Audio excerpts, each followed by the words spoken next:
Қарақалпақстан табиғи байлықларға оға да бай өлке. Мәселен, үстірт тегісліклерінде жайласқан һәммемізге белгілі барса келмес Дуз кәні. Бұл әзіргі уақытта Орайлық Азияда сирек ұшырасатығын кәнілердің бірі. Осы күнге шекем оның имканиятларының бары жоғы бірнеше проценті ғана пайдаланылып келінген еді. Осы жылдың 3 ноябрь күні Өзбекстан Республикасы президентінің Қарақалпақстан Республикасында Дузды қайта іслеуді рауажландыруға қаратылған ләжлар хаққындағы қарарының қабыл етілуі менен бұл имканиятлар және де кеңеймекте. Яғни әсірлері бойы пайдаланылмай келінген табиғи байлықтарымызды халқымыз игілігіне жұмсау үшін жол ашылды. Барса келместен таярланған эксклюзив репортажды назарыңызге ұсынамыз.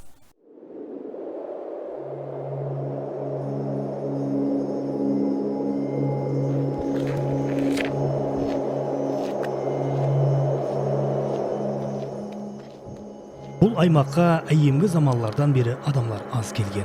Оны барып келе алмайтұғын жер деп атаған. Бірақ бұл жердегі сыр қорқынышлы емес, ал табиғи караматқа бай. Бұл барса келмес. Жер астында миллион жылдар давамында топланған үлкен байлық – Дуз кәні.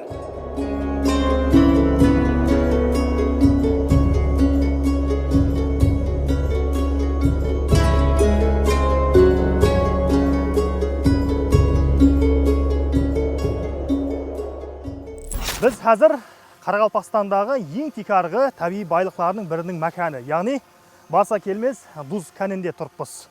Мінекей, осы жерде көріп тұрғаныңыздай, міне бір қарағанда қарға ұқсаған мына затлардың һәммесі негізінде бұл әпуайы Дуз есептелінеді. Білесіз бе, бұл барса келмес Дуз кәнінің қоры, яғни резерві жүдә үлкен есептелінеді. Қазір біз тұрған орындан төменге қарай 27 метр төменге қарай осындай Дуз қатламлары бар екенлігін алымлар тасдиқлаған. Бұл дегені салыстыру үшін, яғни көз алдымызға келтіру үшін айтатын болсақ, қазір біз 9 қабатлы имараттың үстінде тұрпыз десек тура болады.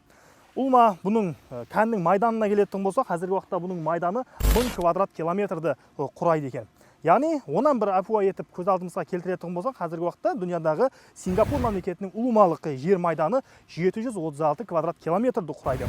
Ал Европадағы ең бай мемлекетлердің бірі болған Лихтенштейн мемлекетінен 6 осы кәнге беймәлел сыйдырып жіберсе болады. Ұлым алғанда бүгінгі күнге шекем осы кәннің имканиятларынан бар жоғы 1% ғана пайдаланып келінген болса, президентіміздің жақында ғана қабыл етілген жаңа қарары бар, яғни Қарақалпақстан Республикасында Дузды қайта іслеуді рауажландыруға қаратылған ләжлар хақындағы қарары, мінекей осы жердегі бар табиғи байлықтарымыздан нәтижелі пайдалану һәм оны халқымыздың игілігіне жұмсау имканиятын беріп жатырды.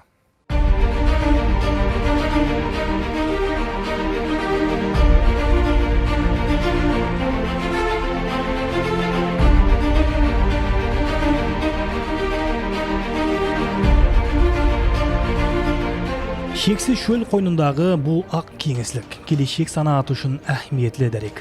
Барса келмес, табиғаттың бізге берген інамы һәм инсан минетіменен жаңадан ашылған имканиятлар мәкәні. Әсірлер бойы пайдаланылмай келінген бұл ақ алтынларды да халқымыз игілігіне жұмсау уақыты келді. Президент қарарыменен енді бұл жер сплермелер һәм инвесторлардың жаңа мәнзіліне айланбақта. Қарарда Қоңырат районындағы барса келмес Дуз кәні аймағында шекараларда Дузды қайта іслеуге қанегелестірілген Кунград Салтфрей зона, санат зонасы шөгеместіру белгіленген. Санат зонасында инвестициялық жойбарларды әмелге асыруды бастаған сплермелерге 5 жыл мүддетке нөкс еркін экономикалық зонасының қатынасушысы статусы беріледі. Орайлық Азиядағы ең үлкен каналдың бір себебі ұзынлығы 50 км, ені 35 км. Улма майданы 1000 км квадратты құрайды. Бұндай каналдар сирек ұшырасады, һәм бұның құрамындағы натрий хлор, яғни біздің ас тұзында пайдаланатын 90%-ға шекер натрий хлор бар. Басқа каналдарда оны айырады технически. Бірақ натрий хлор құрамының және астраханитан бар, тетранит. Бірақ текарынан ас тұзы бұйырдың көпшілігін еліп тұр. Сол себеплі бұл кәннің келешекте инсаниятқа, келешекте өндіріс қарқаналарын ашуға бұның имканият жүдә шекленбеген десек те болады. Себебі 50 метрге шейін қазып көрген. Не болған? Сол қазып зерттеуіне қарағанда бұйырды текарына 50 метрге тақылған ылайларға, текарғы толжыныстарға. Бірақ соның 27 метрі соның Дуздың текары болған. Дуз кристаллары. Үстінде 10 метрдей үйім дейді, батып кетеді. Сондай болғаннан көп адамдар келіп, үйімге кіріп кетіп, батып кетіп, келмеген айтқан шығар, баса келмес дегенге қарағанда. Бұл Афсанадан қалған.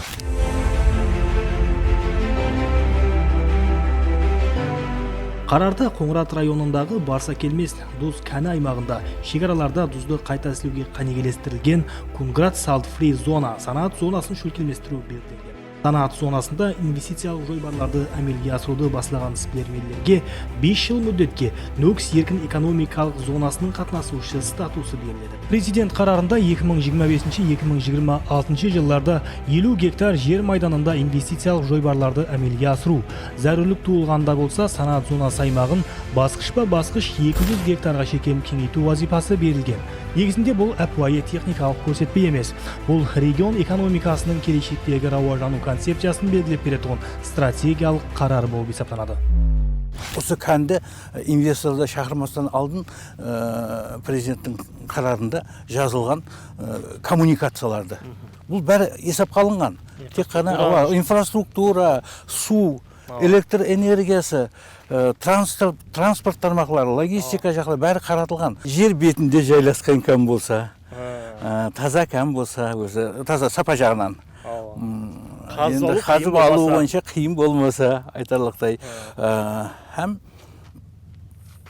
дүнияның осы барысында барлық жерде бұндай пайдалы инвестицияларды жайластыру бұл инвесторлар үшін үлкен не деп айтсақ болады, имканият. Барса келмес кәнінің мүмкіншіліктерінен нәтижелі пайдалану бізге қосымша имканиятлар есігінде ашады. Аймақ кеңейген сайын жаңа карханалар, жаңа қызмет көрсету тармақлары, ауыл қожалығы менен байланыслы жәрдемші бағдарлар, транспорт һәм логистика орайлары жаратылады. Бұл болса мыңлаған жаңа жұмыс орынлары дегені. Har qanday qaror, farmonlar hurmatli prezidentimiz tarafından шығарылған уақытта халықтың, дүния жүзінде халықлардың талап һәм ұсыныстарына қарап шығарылады, әлбетте бірінші орында. Мен өзім технолог, химик сипатында айтатын болсам, бұл жүдә терең ойланған. 3 басқышлы болады текарынан. 3 басқышлы болғанда не үшін? Бірінші басқышында қор қазып алу, һәм техникаға қайта әсілеу. Екінші басқышында істелген затты қайта әсіленеді, һәм үшінші басқыш бұл тереңірек, шұқыррақ түрде қайта әсілеп шығады. Hürmetli президентіміздің қарары тап осыған арналған. Неге дегенде бұларда каустик сода, натрий, хлорлар, бұлар халық үшін азық ауқат санаты, алюминий санаты, міне айтып отырған санатлар, һәм басқа санатлар үшін хауа мен судай зарур. Себебі бұларды өзімізге көз алдымызға келтіріп болмайды. Тек егер біздер пайдалансақ бола береді оны, құр ассыз есебінде қайтамызса, тек атсыздың өзін 3 мәрте тазалаудан өткізіп алып сатсаған болады. Бірақ бұл экономикалық бір жағынан қарайтын болса, экономикалық көзқарастан бар өнімізді далаға тастап атқандай зат та.